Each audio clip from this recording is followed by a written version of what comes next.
Greetings, Raider Nation, and welcome to the Raider Nation podcast. And I am your host, Raider Greg. Once again, welcome back to the show. I should say welcome to Randy and welcome to myself. It's been a while since we've been here in the Raider Nation. And I'm happy to be back, and I know Randy is. Randy took a little vacation overseas, and, well, we're back. So, there hasn't been a whole lot of news, really. There's been a lot of rumor and innuendo about what the Raiders are going to do in the draft and what they haven't done in free agency, blah, blah, blah, blah, blah. There's a whole lot going on that way. As far as the Raiders organization, really, if you take a look at it, nothing is happening. After the Tyrone Poole signing, I think we had one more acquisition, and that was Coach Martinez, which will be a defensive quality control coach, and I believe he hasn't been in the NFL for a while. That makes him the third coach that comes back from retirement, I guess. I know there's a lot of people concerned about that, too. Just recently, we've heard a couple of things go on. Before I get into the meat of the show, I want to send my deepest condolences to Hardcore, an awesome Raider fan, found at many games. The guy painted himself up awesome. He's got a lot of tributes on a lot of the Raider sites, and I just, he was killed in a car accident, and that's a bummer. And so my condolences to the family. Okay, season tickets are on sale, Raider fans. Let's get out there and represent. We need to be the 12th man here in the Raider Nation. We need to get out there and cheer for our Raiders no matter what is going on. If you've been to the Coliseum, you know that it's a lot about the tailgate, a lot about the victory, a lot of camaraderie. It's a lot of fun out there in Oakland. You got to get on out there and do it because you can. That's why. And you can do it because it's a reasonable price now. Check out the season ticket prices. You can get tickets as cheap as $25 a game. That's pretty cheap when it comes down to the NFL and entertainment. You'll be up there in Mount Davis, but that's okay. There's a Mount Davis survival kit. It includes significantly brutal sunglasses, very dark, sunblock 160, of course, and yes, you get your own poncho. You'll need one. That's for the east side of the Coliseum. But then again, man, that's the seats I got. So what am I saying? I'm just telling you how I prepare for the game. So there you go. Get your season tickets, fans. It's a great deal. It's a great time. It's a lot of fun. You can bring your family. All that horse crap about it being too brutal for kids is nonsense. I see many, many kids, and we might even do a video this season of kids at the Raider or Raider Nation Kids. That might be a cool video, Randy. You might check it out. Today's show, Shell talks nasty, but he defends Tom Walsh, and I'm going to talk a lot about that. Collins considers retiring, okay? He's contemplating retirement. Well, you know what? He was contemplating retirement last year. He shouldn't have taken the job with the Oakland Raiders, and we'd be happier for it. Thanks a lot, retiring Collins. Please retire. I was hoping to see you give someone else in the NFL a miserable season, but I guess I won't be able to see that. Neither will the rest of the Raider Nation. I was hoping that somebody like Denver might pick you up, or San Diego, or perhaps, who knows. But long story short, you're out of Oakland. Good for us. I'm going to have some shouts out at the end of the show for the Raider Nation podcast forum. All those guys have put on some time and put their opinion out there. It's really cool. I enjoy it. Don't forget to frapper. Yes, if you want a frapper, get on the Raider Nation podcast site, www.raidernationpodcast.com, and get on there and put your butt on the frapper map, man. Get yourself a picture. Put a picture of you and your girlfriend. It's cool. Wear your Raider garb and do some Raider crap. Whatever you're going to do, get on that frapper map. It's in the middle of my page on the right-hand side in little tiny letters. It's a little tiny white square. It says Frapper on it. Get on there, get your picture on there, And check out the other Raider fans that are on there because it's hilarious. You got to check it out. If you are a Raider fan, be a Raider fan. Check out your fellow maniacs. And that's where we are. Of course, we're the fanatics of the NFL. Okay, I went off on a tangent, so what? It's been a long time since I've done a show, so it's okay. I can mess up a little bit here and there, don't you think? I think so. Okay, now, who the hell are we going to draft? That was the last story, and that's about it.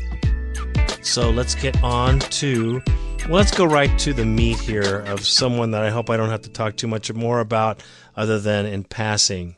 Kerry Collins considers retirement. Now, here's what happens when you hire a guy like this with no heart, absolutely no passion. He just must be a great BSer because he must have BS'd out something terrible. There's an article here in the NFL. It talks about Kerry Collins apparently would rather watch the games on TV than from the sidelines. So if he can't be a number one guy, he's going to retire. Those who know Collins say he has seriously considered retirement, and it would not be surprising if he never played another down in the NFL. Well, go frickin' figure. What a buffoon. This guy, does that answer all the questions? Do I need to say another word? All my Kerry Collins bashing of last season, when you didn't think it could get any more bizarre, here it is, right here. He retires after this season with the Oakland Raiders, having made money over 12 seasons in Carolina, so he sucked Carolina clean. He came in, swooped in, and grabbed some more cash from New Orleans. New York took him, the Giants, and they used him up a little bit. And, of course, we got the garbage, what was left, from Kerry Collins, the flim-flam man that went through all those teams, took all their money, and really didn't do jack. But he did set the NFL record for interceptions in any Super Bowl. Need I say more? Thank you, Kerry Collins, once again from the Raider Nation. Take your ass out of here and retire. Give us all a break. Even though, like I said, I'd love to have seen this moron play for another team. Well, what can I say? You know what? Here's a little story I wanted to share with the Raider Nation. It's a positive story, and it's pretty doggone cool because you don't hear much about the older Raider players like Ted Hendricks, who was inducted into the Bay Area Hall of Fame. Now, he's inducted into the Professional Football Hall of Fame in 1990, but I guess it took us a while to get around to getting him in. He played for the Raiders for 9 seasons. That's brutal. He's a monster. 131 consecutive games. He went to all 3 Raiders Super Bowls. This guy, Ted Hendricks, class act, great individual, a maniac on the field. Thank you and congratulations. Other Raider legends in the Bay Area Hall of Fame are Fred Biletnikoff, George Blanda, Willie Brown, Ronnie Lott, John Madden, Jim Otto, Jim Plunkett, Art Shell, Ken Stabler, and Gene Upshaw. So all those guys in the Bay Area Hall of Fame, hoo-yah! That's what I got to say about that. Now, I did talk a little bit about condolences for hardcore, and once again, I want to go over that. Just say you've got all our condolences here at the Raider Nation podcast, and it's brutal. We're going to miss you. You're definitely out there in the forefront. So I'm sorry I had to go over that again. Thought about it. I let it out. I'm a Raider, Oakland Raider, from the Bay to LA to Las Vegas, cause I'm a player, a Walsh player, and if you with me, pop your collar, shake them haters, I'm a Raider. Raiders coach Art Shell hasn't been an NFL coach for over a decade. And Tom Walsh is in the same boat. Now, this is regarding the story of Shell talks nasty and defends Tom Walsh. Shell came out again recently and talked about how he didn't say how he was going to bring the nasty back to the Oakland Raiders. He just said he wanted to, and he said he wanted to bring back the passion and the commitment and what it's like to play hard-nosed football and hardcore in the trenches football. Well, I have a lot of respect for Art Shell, and the Shell hiring was actually not a terrible thing. It wasn't my pick. I was hoping for someone younger and with some, newer plans for the Raiders. But, Art Shell's not a bad idea. The thing I had problems with, and all of you know, is the hiring of Tom Walsh. Now, I said this a long time ago, and there was a lot of rumblings in the forums across the Raider Nation. That's why I brought it up. Well, now, evidently, it's been rumbling so loud that they have to address it. So Art Shell goes on about talking about how he's going to bring back the nasty, and then he goes into defending his hiring of Tom Walsh. Well, I can buy a lot of things, but you know what, Raider Nation? I'm not buying it. I'm not buying it for a lot of reasons. I'm not buying it, and I'll go over those reasons with you momentarily. But before I get off the subject of Art Shell, who I support 100%, who I will give 100% of my mojo and my voice, and, I'll be right there rooting him on. But you have to understand, when he talks about bringing back the nasty, as a fan, I'd like to hear some kind of plan, even if it's horse crap. I want to hear him say, I'm going to bring back the nasty by bringing these guys together. We're going to have some meetings. We're going to have a lot of social interaction. We're going to come together as a family. I'm going to bring this team together in different aspects of camaraderie. However he wants to blow smoke up my rear end, but please try to blow some smoke, some kind. And that's what I'm saying as a fan. It's only my opinion now. I'm just telling you how I feel. Now, if he's going to come out and say bring back the nasty and the commitment to excellence, give me a plan on the commitment to excellence. I'm going to have all my players sign a commitment. Sounds corny, but hey, it's something. Isn't it a plan? I'm going to have all my players come down and commit. When we go to these meetings, we're going to talk about commitment. It's going to be a part of our mantra. We're going to say it. We're going to talk it. We're going to live it. We're going to eat it. If he talks like that and he says that he's going to make a plan, and this is kind of part of the plan, he doesn't have to give me the super secret draft. He doesn't have to give us, I just want to see a plan. Like anybody who talks and speaks about motivational speaking, you have to say that there's a plan, or it's light. It doesn't have any weight to it. So I'm just saying, Art Shell, I love you, baby. You're the coach.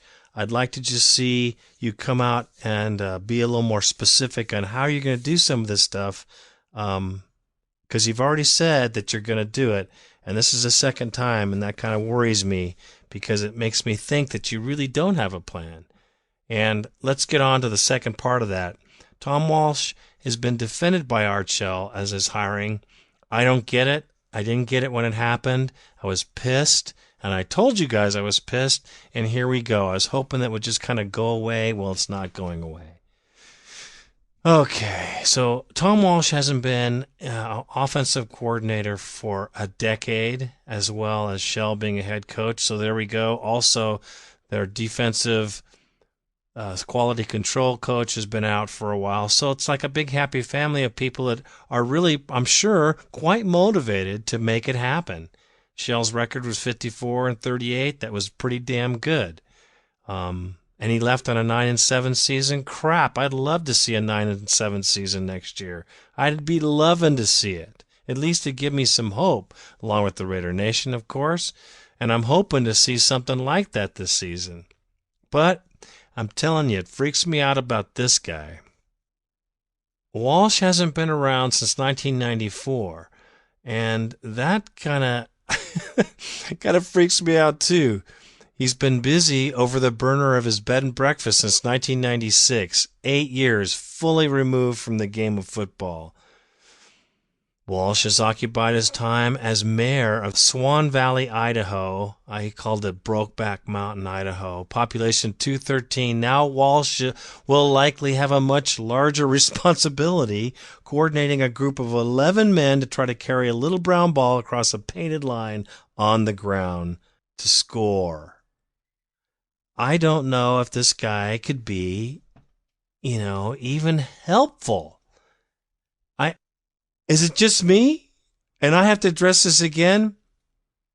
Let me just say this. No offense to Tom Walsh, but it's true. Walsh will be going from voting on how many street lamps it should be on Duffy Avenue to whether the Oakland's offense should pass or run on a 3rd and 4. The difference between the population of Sun Valley, Idaho is just over 200 people to the population of the NFL viewers over the shoulder of Walsh, which will be probably totals of millions of people that'll be watching over his shoulder, opposed to 200. That's what that means. The 56-year-old last stint of coaching ended in 1998 when he resigned, mind you, from Idaho State after registering an abysmal 6-16 records in 2 seasons with their football team. Need I say more? But I have to. Shell is back, and now old Tom is back. Now, it's true times have changed, but people change with time. Isn't that true? I just don't see it. As a mayor of a town 10.3 square miles, I just can't see him coming from there into the NFL, into a high-power position, making decisions on things that he hasn't seen or paid attention to, really, I'm sure, in 8 years. But he's a longtime friend of Art Shell, and he's the one who stood by his side when there was all the controversy. And Shell says he hasn't been involved in the NFL, but he's involved in football. He has a great football mind. He's a smart guy. He knows what I want. He knows what I want to do. He knows the things on how to do them, and he knows the system I like to run. That makes me freak out. And it should make you freak out too. And you know what? All you people saying, you should be more positive. I'm just trying to lay it out. I'd love to find the positive in this situation. I've been looking for it. This guy here is coming in to the Raiders after flipping pancakes at a bed and breakfast for 8 years. I don't care how smart the guy is. And if Art Shell says he knows the system I like to run, I think that's bullshit. And excuse my language, but I'm going to tell you that this is strictly crap. If we're going to run his old long ball plays in the year 2006, I feel terribly sorry for any quarterback. I think we should have put Brooks up there and let him play all season because I don't want to hurt Walter. Because if it's anything like his offense of the past, Hostetler, he's lucky he didn't end up in a trauma center. He got sacked 53 times in 1994. 53 times! That's absolutely insane. And that's because of this offense.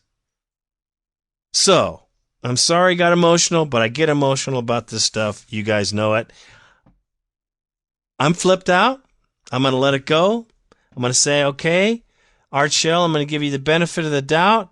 Evidently, you know what you want to do, and let's see you do it. And Tom Walsh, I just hope that you have learned and you've grown and you have some clue as to what the heck is going to happen in the NFL when you start this long ball offense. Because if you think you're going to have time, Patna, you ain't going to have nothing. Okay. All right, who the hell are we going to draft? That has been kind of an ongoing saga. Now, Raider fans, a month ago, they were all talking that we were going to get Vince Young. Vince Young was coming to the Raiders. Every mock draft had it. And now there's been a little bit of change. Now we're looking like we're going to get Michael Huff, a cornerback, another Longhorn like Vince Young is. And then there's a defensive tackle that they're looking at. And then there's an offensive lineman they've been looking at. And A.J. Hawk. And, as bizarre as the season has been, I just have to say this to all the Raider fans, because there's a whole lot of forums, people talking about who we're going to draft and what's, you know what? I have no clue. I really don't have a clue, but I know who I would like to have drafted. I certainly think the running back out of UCLA, I think his last name is White. He's the guy that I would go for as number one, as stupid as that sounds. Ernie Sims from Florida State as an outside linebacker. He's got great attitude. He's nasty, and he's a hard hitter. He reminds me of Woodson when he gets a good steam going. He just plows somebody over. That's how he plays. Jerome Harrison out of Washington State, running back, 100 yards a game, 2 seasons in a row. Consistent. Regardless of the change in the lineman, regardless of what's happening, he's consistent. That's a good thing. We need a running back. I know we need a lot of stuff. But I'm telling you, we need a running back because Jordan is not going to make it on his own. We need somebody who's big. We need somebody who could be a fullback / running back, because that's the only way we're going to make yards next year, and we have to make yardage next year on the ground above all other things. I mean, even though we have an opportunity now because Brooks is a run-and-gun guy. He can get out of the pocket and run. That's his style, and he's very good at eluding defenders, just like Gannon. It reminds me of Gannon, how Gannon used to duck and move and push guys away and get out of the way. If you remember those years, when we went to the Super Bowl, those games, that's what he reminds me of, that kind of quarterback. So we do need to have a good offensive line. I have no complaints about that demand. However, we do need to have a running back with a fullback that actually can do some great blocking, keep the guy. That's what happens. You can block. The other thing is you have someone to make a hole for your running back or run different kind of running plays. I think we need 2 strong runners on the Raiders. It's been proven to work for the Broncos and the Chiefs and other teams. The 2 good runner offense is a great thing, and I think the Raiders need to pound the ball more on the ground. Be quite honest with you, we're all wrapped up in this long ball stuff, but we better get back to the basics, and that's running the football. So, as far as my draft is concerned, you heard it. And that's those are the only picks I can actually see into. I can't see going all the way to the end. I don't know who we're going to get, but it could be, it could be good too. So there you go, Raider Nation. Raider Nation podcast here, and we're doing it. Okay, now we're going to go on to our forum. Welcome to the black hole. Prepare to get your hands swole. Everybody on their feet with no crowd control. All you see is black and silver when you look around, and all you see is blue and yellow. Okay. Here we are in the forum, and let's see, who do we have here? Alex V, another QB. So as we get closer to the draft on ESPN, and others are saying that the Raiders are going for Vince Young in the draft. And he goes on to say he's going to watch Brooks and what about Walter. And yes, I hope we don't get Vince Young. Alex V, welcome to the Raider Nation podcast forum. I hope if we get him, we got him. What am I going to say? If we don't get him, I hope we get some monster defensive guy or a great offensive lineman. There's a lot of needs that the Raiders have. It just depends who's available. Maybe Al has this up his sleeve all along. Like I've said before, Alex V. That ain't going to happen until it happens. Can't worry about it. All you can do is speculate. Either way, we take him. I think it's a good move. We don't take him, we could get somebody else. I don't know what's going to happen as far as trading that draft. I really have a strong feeling that Al is going to be trading that draft for other draft picks, possibly a trade for a player. New York Raider Tommy coming in big because he's coming to the Coliseum this season. We got to be ready for Raider Tommy out there because he's going to be at the Broncos game this season, and we are going to be doing it in the parking lot, Raider Nation podcast style. tailgating. We're going to have it all set up there for you, man. Going to have TV, the whole tailgate thing. And then we're going to take you around to the Raider Nation. And it's everywhere, man. You can't wait. I can't wait. I can't wait for the tailgate. It's got to come out. I can't wait. I know, man. It's going to be all summer long. And all you football fanatics like me are stuck in the rain right now. Ain't happening. There's nothing really going on. They got some NBA, which I'm not real big on. But baseball's coming up. Well, I'm happy about that. Okay, so New York, the Tommy Raider goes on to say the 2006 schedule. He's talking about, he read the article and he couldn't agree more. What do you guys think of the 2006 schedule? It doesn't seem that tough, but we can put a few wins in this season. He feels it. He's got some passion, this guy. And he's going to be over for the Raiders-Bronco game. He's going from JFK to Oaktown, USA for his first game and lifelong dream. Isn't that killer? I think that's just absolutely killer, Raider fans. And all you guys that want to get out here to the Coliseum one time in your life, you guys can feel Tommy, New York Raider, right now. I know it for sure, because if I was away from here, I'd be making that Mecca trip at least once a year. Okay, Raider Frank comes into, doesn't seem that the Raiders always get a bye this early, because it's true, the schedule, and I'll go over that too. We do have an early bye, which is really good for our team. It gives a chance for us to focus if we're starting to sputter a little, and at least lick our wounds and come back to the drawing board if we're having some difficulty. So that's good. Of course, this season we get to play both Super Bowl teams again, back-to-back this time, which is really beautiful. Then we face all the divisional opponents. Our schedule after that is not that bad. So the longest trip is to Baltimore, then we have a bye week, then Cincinnati to the 13th game of the season, then the Jets on New Year's Eve. So we won't be traveling very far at all, because that does take a whole lot out of your team. And of course we play in Monster Park in San Francisco. Ha ha. And so we'll invade Monster Park with the silver and black attack.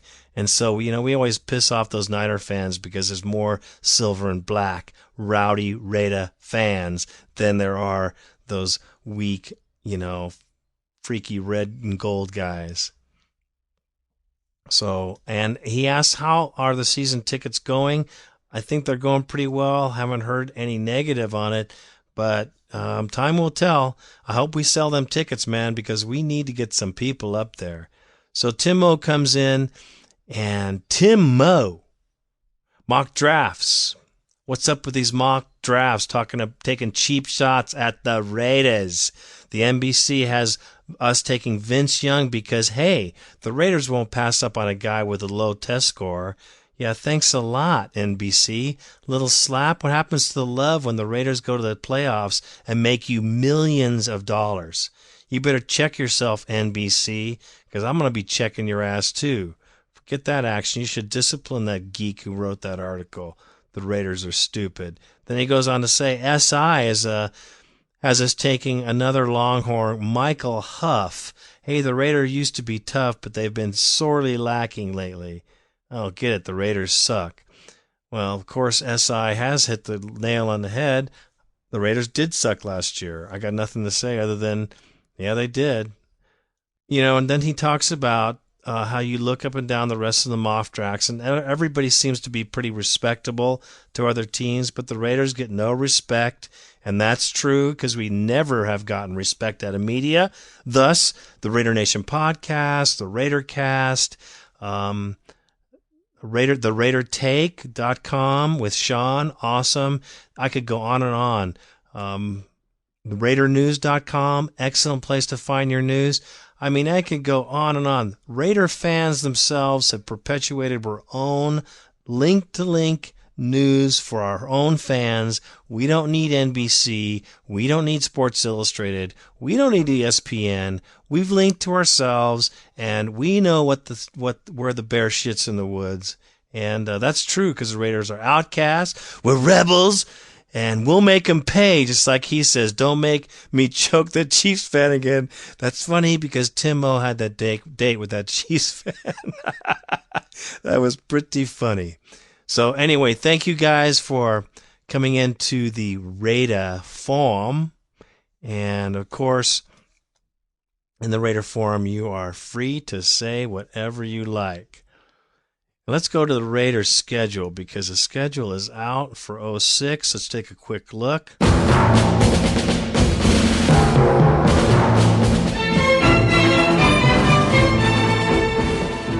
August 6th, we play the Philadelphia Eagles in the Hall of Fame game. That's kind of before the induction of the Hall of Famers. So that's pretty cool. It's 5 p.m. It doesn't give me the date, though. Oh, yeah, it does. August 6th. As Jim Rome would say. Then Monday, August 14th, we play the Minnesota Vikings in Minnesota. That's a 5 p.m. game, Pacific time. August 17th, San Francisco 49ers. Okay, these are dates that aren't set yet. Okay, let's see. Regular season. We open with the San Diego Chargers at home. Okay, then we go to Baltimore. Then we have a bye week. So we have 2 games to play, check out what we're doing, and refinish our situation, and then come back and play at home against Cleveland. And then we go across the bay to San Francisco, which is good. And then we hit Denver. And then Arizona Cardinals come to the Coliseum. And then the Steelers, the great rivalry of the 70s and 80s. The Pittsburgh Steelers come to the Coliseum. Excellent game. There'll be a lot of Steeler fans there, too. And then we'll be at the Seattle Seahawks. That was an old rivalry. We used to beat them up pretty good. They're going to be a little bit ready to try to put the hurt on us. I hope we can take it to them. And then Denver comes to town. We all love that game. And then it's at Kansas City and then at San Diego. And the Houston Texans, the new and improved with Reggie, I'm sure, Bush, will be at the Coliseum. So check that out. Then we're going to Cincinnati and then St. Louis. The Rams are coming to town. That's a great rivalry, too. When they used to both be in L.A., that was a big rivalry down there. So we'd like to see us take the Lambs and send them home to St. Louis, crying the blues. And then, of course, the Kansas City Chiefs come to town. And then the last game of that season is in New York at the New York Jets. And hopefully we'll be going to postseason. And you can always wish, man. I'm telling you right now, I'm always optimistic. I hope we do well. I can't wait to see this season. I can't wait to see all you Raider fans next season.